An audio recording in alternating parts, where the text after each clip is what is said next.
आता पुण्यात्म्यांनो, सर्वात आधी आपल्याला हे पाहावं लागेल की परमात्म्याला कसं ओळखायचं. आता ओळखीचं काही, आपल्याला देवाची ओळख, परमात्मा आपण ऐकलं कोणाकडून? आपल्या धर्मगुरूंकडून. आपले धर्मगुरू काय सांगायचे की आम्ही वेदांमधलं ज्ञान देतो, आम्ही श्रीमद भगवद्गीतेतलं तुम्हाला सांगत आहोत, आम्ही पुराणातलं ज्ञान तुम्हाला देत आहोत.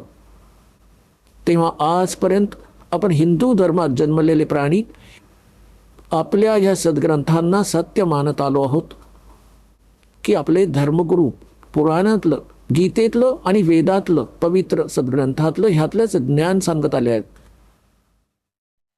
त्यावेळी आपण शिक्षित नव्हतो, आपले पूर्वज शिक्षित नव्हते. शिक्षण प्राप्त करण्याचा केवळ एका वर्णाला अधिकार होता, ब्राह्मणांना. आणि समाजाने त्या ब्राह्मणांना ही सूट दिली होती की तुम्ही ह्या वेदांना, सद्ग्रंथांना जाणून घ्या आणि मग समजल्यावर आम्हाला सांगा, मग आम्ही ह्यात जे मार्गदर्शन केले आम्हाला समजावून सांगा, आम्ही मग त्याचप्रमाणे आपला जीवन निर्वाह करू आणि त्याचप्रमाणे आम्ही ही परमात्म्याची भक्ती करू. आणि त्यासाठी यांना फ्री सोडलं की आम्ही तुम्हाला दक्षिणा देत राहू, तुम्ही तुमचा निर्वाह देखील करा त्यातून आणि सद्ग्रंथांना खूप बारकाईने जाणून घ्या आणि मग आम्हाला सांगा. ते टीचर होते, टीचर बनवले गेले. आता त्या धर्मगुरूंना जे ज्ञान समजलं ते सुद्धा तुम्हाला मिळालं.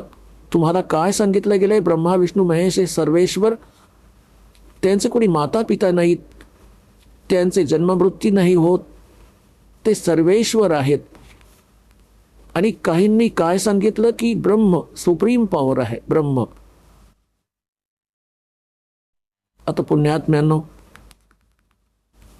ही तर पोरांची व्याख्या होती, अजान मुलांची दंतकथा, लोकवेद, सांगोवांगी अज्ञानाने भरलेलं हे सगळं.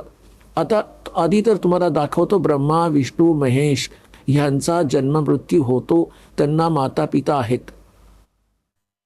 विशेषतः हिंदू धर्म कम्प्लिटली ह्या दोन देवतांवर अवलंबून आहे, श्री विष्णूजी आणि श्री शंकरजी.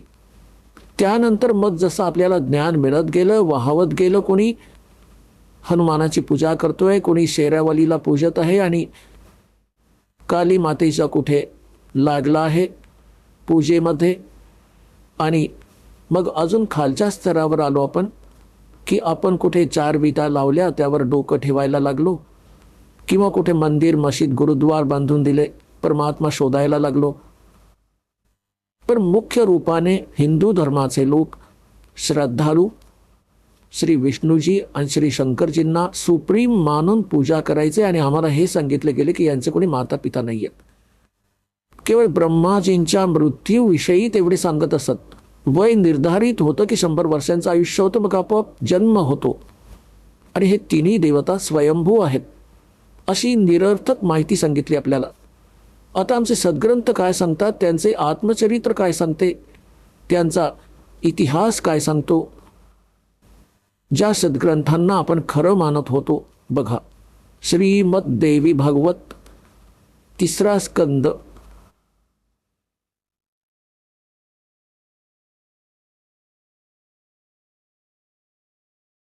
हे गीता प्रेस गोरखपूर म्हणून प्रकाशित आहे.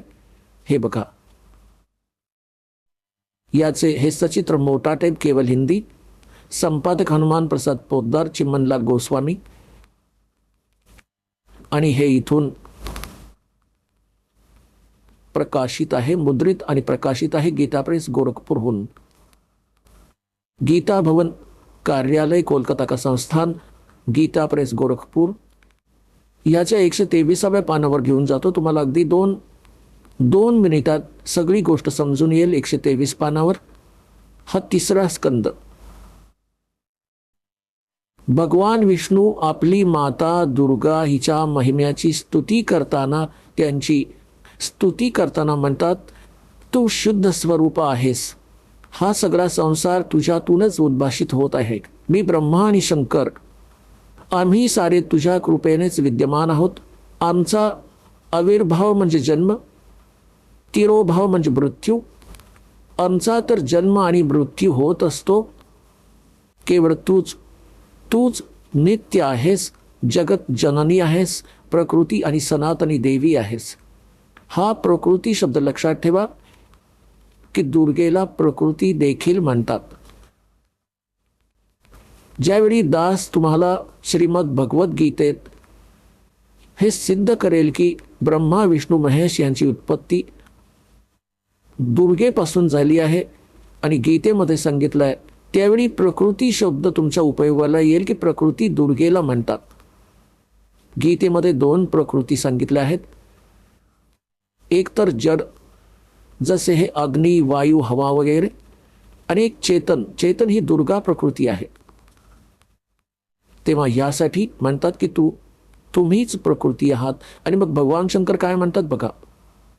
भगवान शंकर म्हणाले, देवी जर महाभाग विष्णू तुझ्यामुळेच प्रकट झाले आहेत, त्यांच्यानंतर उत्पन्न झालेले ब्रह्मा देखील तुझेच बालक झाले, मग मी तमोगुणी लीला करणारा काय तुझे मग मी तमोगुणी लीला करणारा शंकर काय तुझे संतान नाही झालो? अर्थात मला ही उत्पन्न करणारी तूच आहेस शिवे. संपूर्ण संसारात सृष्टी करण्यात तू मोठी चतुर आहेस. ह्या जगाच्या सृष्टी, स्थिती आणि संहारात तुझे गुण नेहमीच समर्थ आहेत. त्याच तिन्ही गुणांमुळे उत्पन्न आम्ही आम्ही ब्रह्मा, विष्णू आणि शंकर नियमानुसार आपल्या कार्यात तत्पर असतो. आता पुण्यात्म्यांनो, ह्या पवित्र पुराणाच्या काही ओळींनी 4-5 कॉन्सेप्ट क्लिअर केले आहेत. नंबर 1, ब्रह्मा विष्णू महेश यांचा जन्ममृत्यू होतो, हे अविनाशी नाहीत. दुसरं हे केलं की दुर्गा प्रकृतीला म्हणतात. तिसरं हे झाले की प्रकृती दुर्गा यांची आई आहे. आणि चौथं हे झालं की रजगुण ब्रह्मा आहेत, सद्गुण विष्णू, तमगुण शिवजी. आणि 5वं हे झालं की हे भगवान फक्त वर्क डन देऊ शकतात. जसं ज्याचं कर्म आहे त्यामध्ये हे काहीही परिवर्तन नाही करू शकत. हे यातून सिद्ध झालं. आता हे सिद्ध झालं की ब्रह्मा विष्णू महेश नाशवंत आहेत. आता जो भगवान नाशवंत आहे आणि आपण त्यांची पूजा करतो, तर आपण सुद्धा नाशवंत आहोत, कारण की आपण तिथे जाऊ जिथे त्यांचा लोक आहे. ब्रह्माजींचा उपासक ब्रह्माजींच्या लोकात, विष्णूजींचा उपासक विष्णूजींच्या लोकात, शिवजीचा उपासक शिवजींच्या लोकात. आणि हे भगवान नाशवंत आहेत आणि यांचाही मृत्यू होईल, यांचा लोक ही नष्ट होईल. मग आपण सुद्धा गेलो जन्ममृत्यूमध्ये. म्हणजे आपल्याला कंप्लीट मोक्ष नाही मिळाला, संपूर्ण मोक्ष नाही मिळाला. आपण ऐकत होता जगद्गुरु तत्वदर्शी संत रामपालजी महाराज यांचे मंगल प्रवचन, ज्यांच्या शुभ आशीर्वादाने संपूर्ण विश्वामध्ये 500 पेक्षा जास्त नामदीक्षा केंद्र आहेत, जिथे निशुल्क नामदीक्षा दिली जाते.